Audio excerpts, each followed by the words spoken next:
Bom dia a todos. Obrigado por participarem da teleconferência de resultados do quarto trimestre de 2024 da Enel. Iniciaremos pelo slide 4, com os principais destaques do período. Encerramos o ano de 2024 e iniciamos 2025 com avanços relevantes em várias frentes. Este foi mais um trimestre de resultados operacionais sólidos.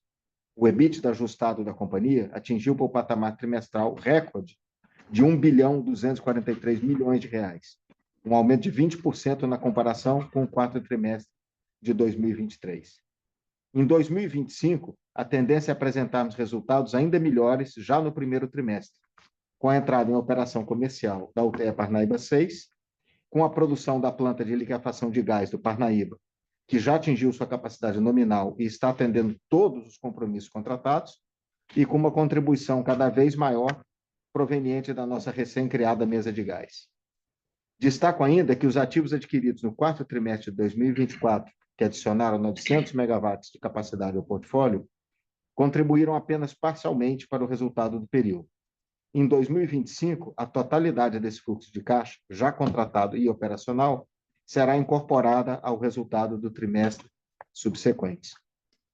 A alavancagem da companhia, que já vinha sendo reduzida gradualmente com a adoção de uma disciplina de custos corporativos e operacionais, e à medida que entregávamos o nosso plano de negócio, foi reduzida substancialmente com a entrada dos recursos do follow-on e o fluxo de caixa dos ativos adquiridos no final do ano passado. Saímos de uma relação dívida-EBITDA de 4,4 vezes no final de junho, para 3,5 vezes no final de setembro e para 2,4 vezes no final do ano de 2024.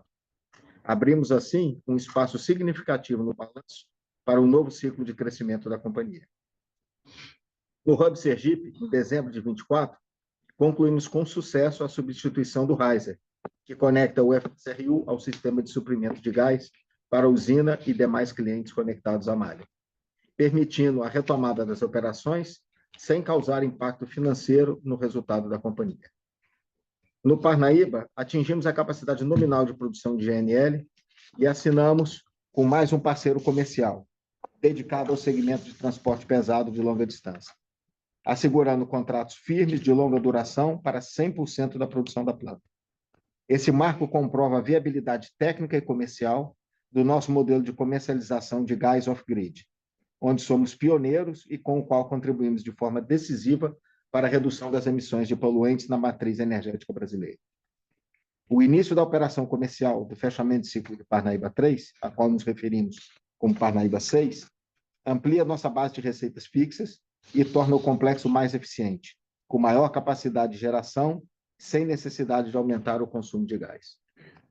Na frente financeira, concluímos em janeiro a incorporação das subsidiárias Linhares, Viana e Povoação na holding Enel. Essa iniciativa simplifica a estrutura societária do grupo e nos permite capturar sinergias financeiras significativas. Além disso, aprovamos um novo programa de recompra de ações com o objetivo de maximizar a geração de valor para nossos acionistas através de uma gestão eficiente da alocação de capital. Por fim, no âmbito do leilão de reserva de capacidade de 2025, previsto para ocorrer em 27 de junho deste ano, foram divulgados diversos documentos e normativos importantes ao longo dos primeiros meses de 25. Já cadastramos novos projetos e os próximos passos envolverão para a conclusão das habilitações técnicas. Reforço que temos ativos existentes e projetos de expansão prontos, em regiões incentivadas, com soluções de suprimento de gás eficientes e infraestrutura proprietária, que torna a nossa oferta extremamente competitiva. Passo agora para o slide 5, onde demonstramos como a companhia contornou as dificuldades para a substituição do Riser e mitigou os impactos financeiros deste evento. Em 28 de dezembro, concluímos com sucesso a substituição do Riser, restabelecendo ainda no quarto trimestre a movimentação de gás do FSRU para o UTE Porto de Sergipe e para os nossos clientes conectados à malha de transporte. A agilidade na mobilização dos recursos e a atenção metódica aos detalhes foram fundamentais para executar essa operação em um exíguo intervalo de tempo sem nenhuma intercorrência. Para mitigar os potenciais prejuízos relacionados à indisponibilidade do sistema de suprimento de gás do Hub Sergipe, utilizamos nossas competências operacionais e comerciais, aliadas à flexibilidade dos nossos ativos e às nossas extensas reservas de gás do Parnaíba. Desta forma, conseguimos eliminar totalmente o impacto financeiro no resultado consolidado da companhia. Com a usina já conectada à malha de gás desde o início do quarto trimestre, nossa recém-inaugurada mesa de gás estruturou agilmente uma solução de suprimento alternativo para o TE Porto de Sergipe, compreendendo tanto a infraestrutura necessária quanto o fornecimento de gás, evitando qualquer penalidade por indisponibilidade. Além disso, comercializamos o GNL que seria utilizado pela usina, conseguindo, assim, praticamente eliminar o impacto no resultado do hub. Por fim, por meio do nosso portfólio termoelétrico flexível no Complexo do Parnaíba, conectado ao Sistema Interligado Nacional de Energia Elétrica e abastecido de nossas reservas proprietárias, conseguimos atender grande parte do despacho demandado ao hub em operação de geração por substituição com margens positivas. Como resultado desse plano de ação, o impacto em nosso EBITDA consolidado ficou em apenas R$ 800 mil, podendo ainda ser otimizado caso seja aprovada a alteração da remuneração da geração por substituição do Complexo Parnaíba de PLD para CVU. As soluções que fomos capazes de estruturar para essa situação adversa servem como um exemplo da flexibilidade e resiliência do nosso portfólio e das capacidades operacionais e comerciais da companhia. A Eneva possui uma plataforma diversificada, com competências e modelos de negócios únicos nas cadeias de valor onde opera, com capacidade para superar grandes desafios e situações adversas, mas também com os requisitos que nos permitirão aproveitar as múltiplas oportunidades que ainda se apresentarão em um futuro próximo. Passo agora para o slide 6, onde gostaríamos de destacar o início da operação comercial do Parnaíba 6 e da planta de liquefação de gás em small scale do Parnaíba. A entrada da turbina a vapor, que fecha o ciclo de Parnaíba 3, e o início do contrato em ambiente regulado de Parnaíba 6, são mais um marco na ampliação das nossas capacidades. O contrato contribui com mais R$ 110 milhões de receitas fixas, indexadas à inflação, por um período de 25 anos, e permite ganhos de eficiência, aumentando a capacidade de geração do complexo sem necessidade de consumo adicional de gás. Esse evento marca ainda o fechamento do ciclo da última turbina de gás do Complexo Parnaíba, que agora conta com 1,9 gigawatts de capacidade instalada, totalmente otimizada e com uma reduzida taxa de emissões por quilowatt-hora de energia gerada. Também no Complexo do Parnaíba, a entrada em operação do segundo trem da planta de liquefação de gás marca a conclusão desta etapa da implementação do nosso modelo de negócios de venda de gás liquefeito em pequena escala para os clientes desconectados da malha de transporte de gás. Os contratos deste modelo de negócio ampliam as possibilidades para a monetização das reservas de gás da bacia do Parnaíba, assegurando volumes firmes garantidos por cláusulas de take-or-pay. Cabe ainda mencionar que a expansão e o desembolso de CAPEX podem ser feitos de maneira modular, à medida que novos contratos são firmados. Acreditamos firmemente no mercado potencial a ser desenvolvido para o uso do GNL no setor de transporte de longa distância de cargas pesadas, onde a companhia já vem estruturando com parceiros o primeiro corredor azul do país, além de levar o gás natural, combustível da transição energética, para localidades e indústrias hoje inteiramente movidas a combustíveis mais poluentes. Com toda a capacidade nominal da planta já contratada, daremos seguimento ao projeto de expansão para fazer frente a esse novo mercado em franco desenvolvimento. Para tanto, aprovamos na última reunião do Conselho de Administração o CAPEX para iniciar a implementação do projeto de ampliação ainda este ano. Passo agora a palavra para o Marcelo Habib, que apresentará os destaques financeiros do trimestre. Obrigado, Lino. Bom dia a todos. Bom, nesse trimestre, atingimos um EBITDA ajustado trimestral recorde de R$ 1.243 bilhões, representando um crescimento de 20% em relação ao quarto trimestre de 2023. Trata-se de um resultado expressivo, fruto do crescimento da companhia nesse período. Quando olhamos para frente, vemos perspectivas ainda melhores. Já nesse primeiro trimestre de 2025, contamos com a entrada de 2 projetos, que são Parnaíba 6 e o Small Scale LNG, o restabelecimento da disponibilidade total do Hub Sergipe e, com isso, o aumento das nossas atividades na mesa de gás e a contribuição integral dos ativos que adquirimos. Com isso, a tendência é superar esse resultado do quarto trimestre de 2024 já no primeiro trimestre de 2025. Além disso, enxergamos pleno potencial de crescimento para além de 2025, considerando tanto o que já temos contratado, como o projeto Azulão 950, quanto as futuras oportunidades de crescimento que virão através do leilão de capacidade já anunciado, a expansão das nossas plantas de liquefação no Parnaíba e o avanço das nossas campanhas exploratórias, dentre outros. Por fim, cabe mencionar que nesse trimestre tivemos reconhecimento do impairment das nossas usinas a carvão. O efeito é produto de uma mudança nas premissas utilizadas para avaliar a renovação contratual dos ativos, após o fim dos seus PPAs, que agora pressupõe a conversão das plantas para gás natural. Reforço aqui que esse efeito é puramente contábil. Passando agora para o slide 9, apresento os principais impactos no EBITDA na comparação entre os trimestres. Conforme mencionado no último slide, desconsiderando o efeito do impairment no carvão, o EBITDA consolidado cresceu 20% na comparação dos trimestres, atingindo 1 bilhão e 243 milhões de reais no quarto trimestre de 24.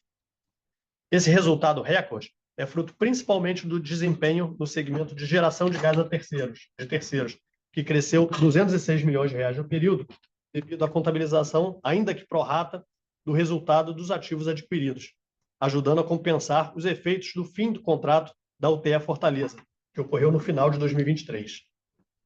O Complexo Parnaíba também teve uma contribuição relevante para o EBITDA no período, crescimento de 106 milhões de reais, refletindo o início do contrato regulado da UTE Parnaíba 5, também maiores margens fixas e variáveis.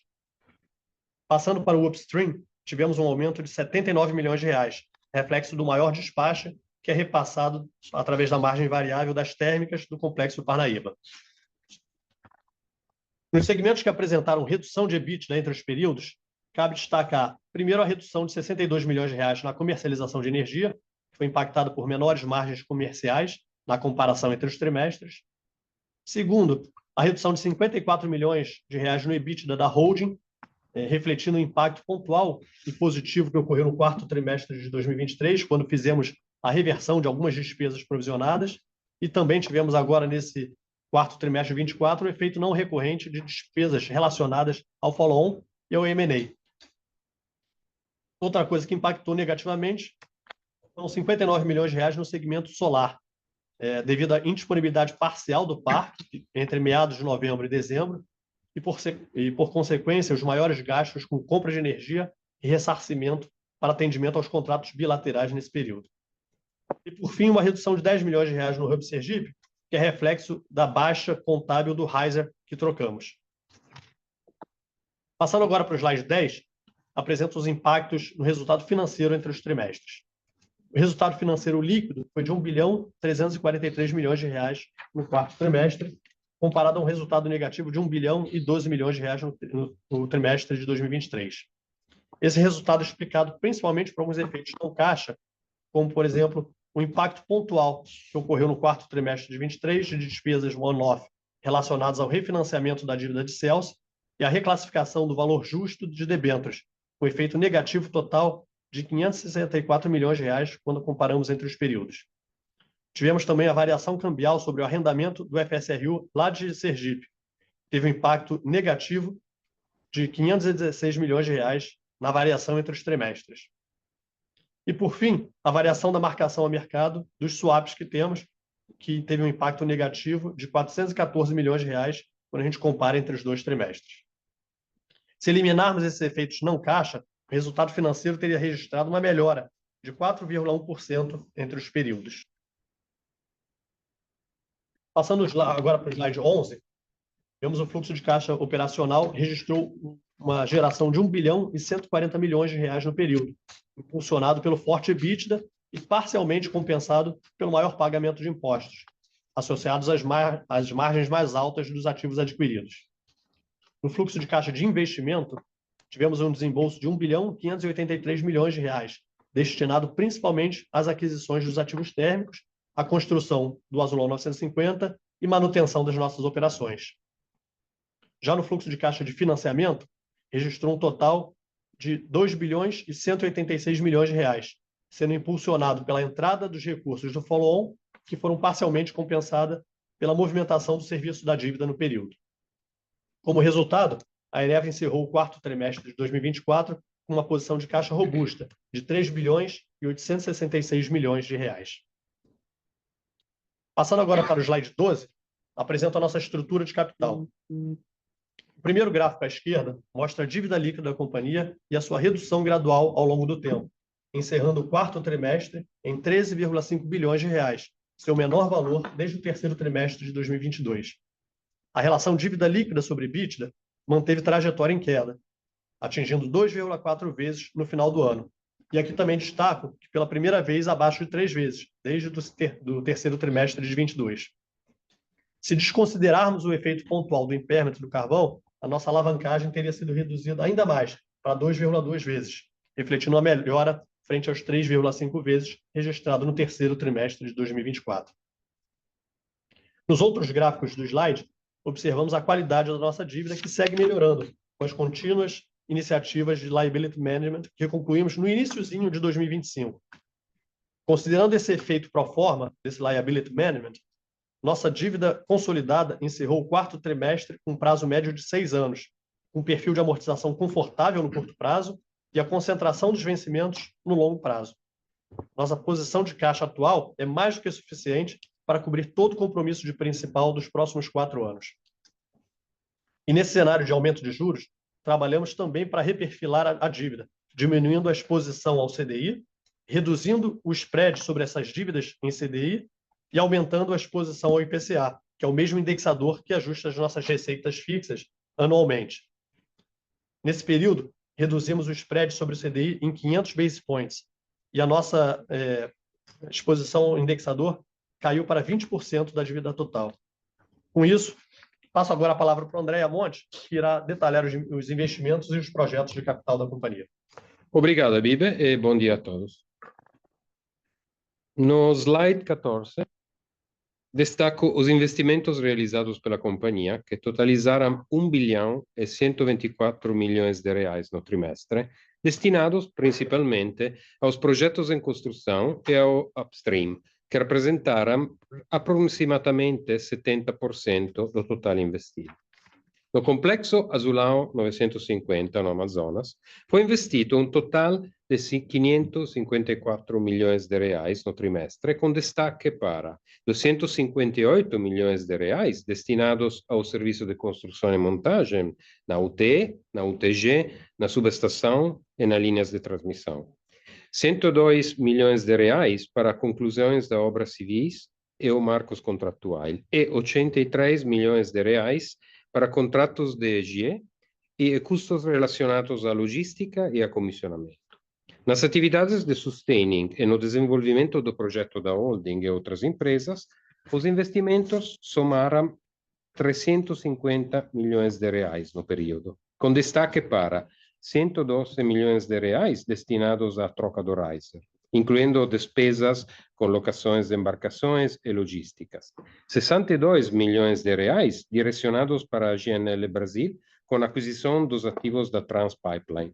E 124 milhões de reais destinados às atividades de sustaining nos segmentos de carvão e de gás. Por último, no upstream, os investimentos somaram 142 milhões de reais no trimestre, com destaque para os 76 milhões de reais que foram investidos no desenvolvimento dos campos de Gavião Belo e de Gavião Mateiro, e para os 32 milhões de reais investidos na mobilização da sísmica no Amazonas, no campo de Tambaqui. Passando agora para os slides 16, apresento as atualizações do projeto Azulão 950. Ao final do quarto trimestre, o progresso físico do projeto atingido foi de 53%, que representa um aumento de 13 pontos percentuais frente ao reportado no terceiro trimestre. Destaco aqui a conclusão da instalação de todas as 33 torres da linha de transmissão e o posicionamento do gerador da turbina a vapor na base.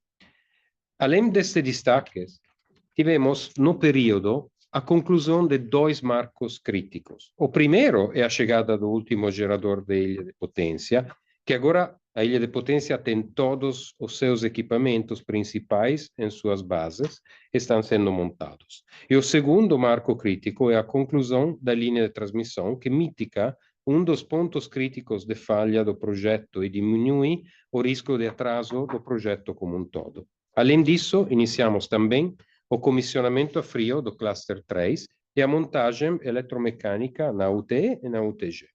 Na UTE, concluímos o posicionamento do gerador na base e também a finalização e a construção do main steel da caldeira. Na UTG, iniciamos a execução das bases civis dos sistemas de aquecimento de óleo térmico e a soldagem das tubulações a gás.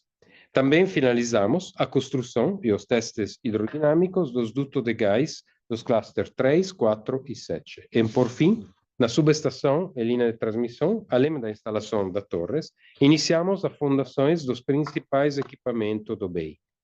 O projeto segue em níveis muito confortáveis de aderência ao seu cronograma, especialmente considerando o prazo do início dos PPAs. A conclusão do comissionamento do ASO 1 está prevista para o segundo trimestre de 2026 e do ASO 2 no primeiro trimestre de 2027. Como próximo marcos para este ano, destaco aqui a finalização da construção e o comissionamento da UTG e a energização das plantas, cuja conclusão esperamos para o final de 2025.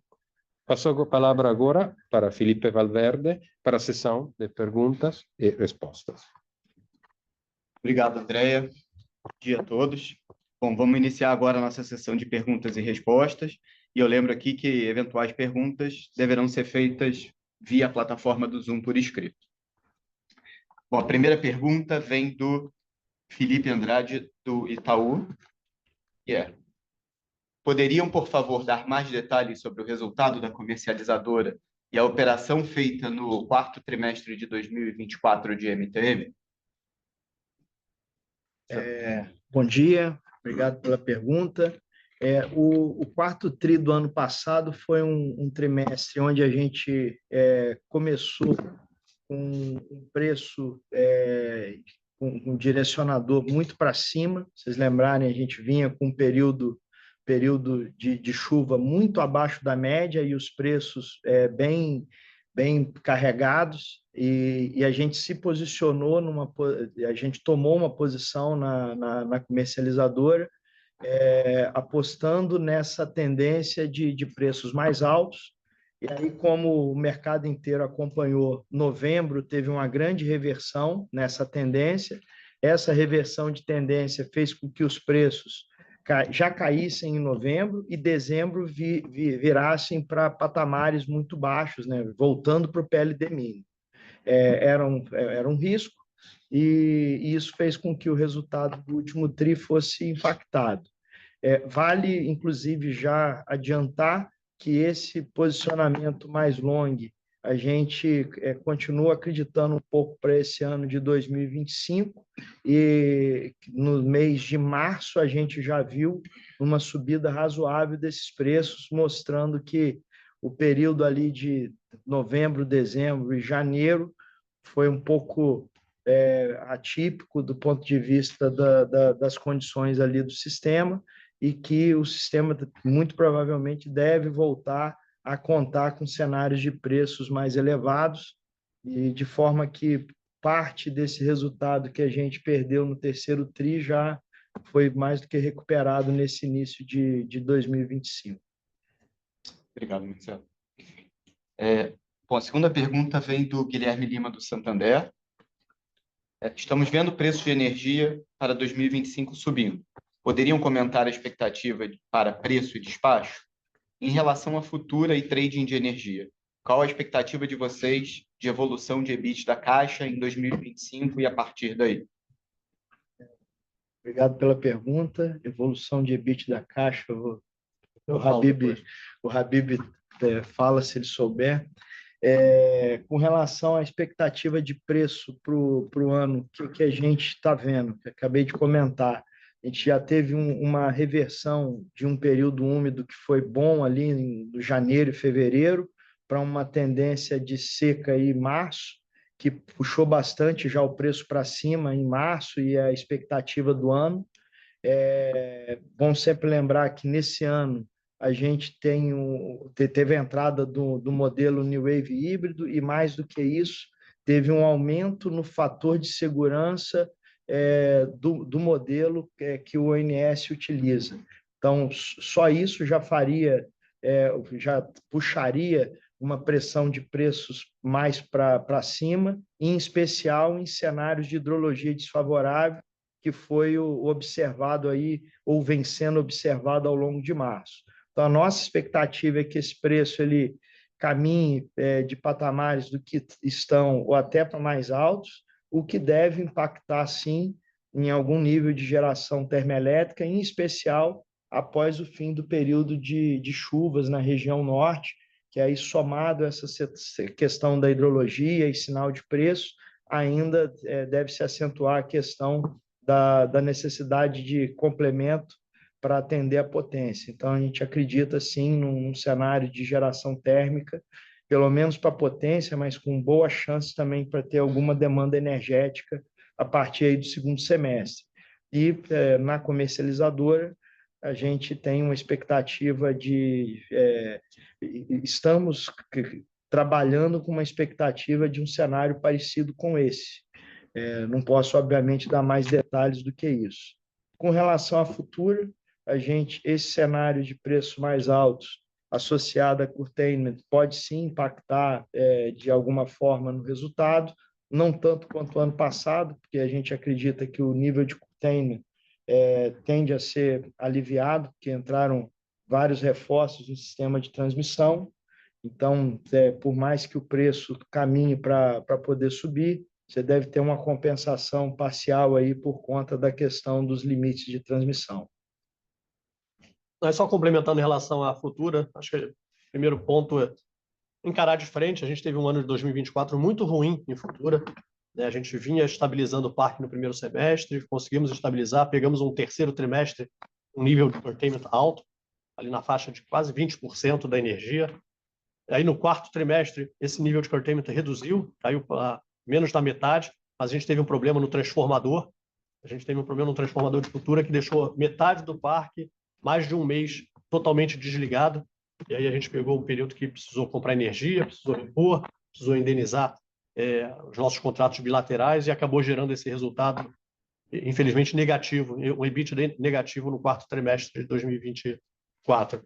Mas esse problema está superado, claro que não o problema de curtailment, mas ele vem diminuindo trimestre a trimestre, como o Marcelo falou aqui, com a entrada de algumas linhas de transmissão. O problema do transformador 100% superado, então desde o final, de meados de dezembro, o parque já está operando normalmente, e o que a gente espera, obviamente, para frente é uma normalização desse resultado, e aí uma normalização, obviamente, positiva, com geração de caixa, etc. É o que a gente já está vendo agora em janeiro, viu em fevereiro e está vendo aqui ao longo de março. Obrigado, Levi. Obrigado. Bom, a próxima pergunta veio do Daniel Travitsky, do Safra. E a primeira parte a gente já respondeu, que é sobre cenário de preço no primeiro trimestre e despacho termoelétrico. Mas a segunda parte é sobre submercado. Ainda olhando para preços, como está a exposição da empresa às diferenças de preço entre submercados? Obrigado pela pergunta. A gente tem, sim, algum nível de exposição entre submercados, mas tudo isso dentro dos limites de aversão a risco aprovado dentro da política da comercializadora. Então, existe uma gestão ativa desses montantes, mesmo em cima dos contratos de longo prazo, tem algum volume vendido em longo prazo que tem venda num submercado e geração em outro, mas essa diferença ela é gerida de forma ativa. Em momentos a gente fechando volumes maiores, em momentos fechando volumes menores, e não é algo que nos preocupa, não é relevante dentro do nosso resultado total. Obrigado, Marcelo. Bom, a próxima pergunta que a gente recebeu é sobre lucro líquido. Qual seria o patamar de lucro líquido da Eneva no quarto trimestre de 24, desconsiderando os principais efeitos one-off e não caixa do período? Fabi. Bom, obrigado pela pergunta. Eu acho que essa é bastante importante, porque a gente viu ali depois do EBITDA, muitas variáveis que impactaram de forma bastante relevante o lucro líquido e são extremamente pontuais, mas infelizmente a gente vai ver uma volatilidade ainda para frente, né, nessas linhas abaixo do lucro líquido em função de algumas exposições contábeis que a gente tem. Então, assim, a gente gerou um lucro líquido de 962, na verdade, um prejuízo líquido no trimestre de 963 milhões de reais. Dentro desse prejuízo, teve 635 milhões de reais que foi impactado pelo impairment, que é puramente contábil, então não tem nenhum efeito caixa, nem mesmo fiscal. Esse é um primeiro ajuste importante a ser feito para a gente limpar esse prejuízo líquido. A gente teve um outro ajuste de 402 milhões de reais de variação cambial, principalmente sobre o nosso ativo lá, que é o leasing do FSRU. É um contrato que vai até 2044. Pelas regras contábeis, a gente precisa marcar no passivo esse saldo devedor desses próximos quase 20 anos. É um saldo devedor em dólar, então toda vez que a gente tem uma variação do dólar, há um impacto contábil imediatamente na marcação ao mercado. A gente teve um dólar saindo de 5,44 no final do terceiro trimestre de 2024 para 6,18 no final do ano. Então foram 74 centavos de dólar de impacto sobre um saldo relevante no balanço que levou esses 402 milhões de reais. A gente já vê essa situação inversa agora. Antes de começar o call, a gente estava com um câmbio aqui em torno de 5,68. Então, contra o fechamento do ano, que teria um ganho de 50 centavos. Então, a gente já vê, para o primeiro trimestre, uma reversão, novamente, contábil, que deve lançar um resultado positivo nessa linha. Daí a volatilidade que eu disse que a gente vai trazer. Acho que vale um comentário importante aqui, quando a gente vê esse movimento contábil, no fluxo de caixa da companhia, ele está protegido. A gente tem o FSRU, que é um aluguel 100% em dólar. Ele foi responsável por 85 milhões de reais agora esse quarto trimestre de pagamento do aluguel. Só que a gente, ao mesmo tempo, tem receita em dólar. Agora, com a entrada do small scale, a gente tem um volume de receita de venda de GNL lá no Parnaíba, que é equivalente, a receita anual em dólar é equivalente ao custo anual em dólar da companhia. Então, para efeitos de fluxo de caixa, a gente está 100% redeado. Para efeitos de balanço, a gente ainda vai ver essa volatilidade conforme a volatilidade do câmbio. Outro efeito importante que também levou a um prejuízo no trimestre foi a variação da marcação ao mercado do swap que a gente tem no desconto de recebíveis, principalmente da Celso, né, que é o valor mais relevante. A gente fez esse desconto de recebíveis. Esse desconto de recebíveis hoje ele está exposto ao CDI, porque é um desconto de recebíveis onde o desconto é CDI mais, hoje, mais ou menos CDI mais 1,40. Então, toda vez que a curva de CDI se eleva, a gente tem que fazer a marcação ao mercado e lança a diferença dessa marcação ao mercado a resultado.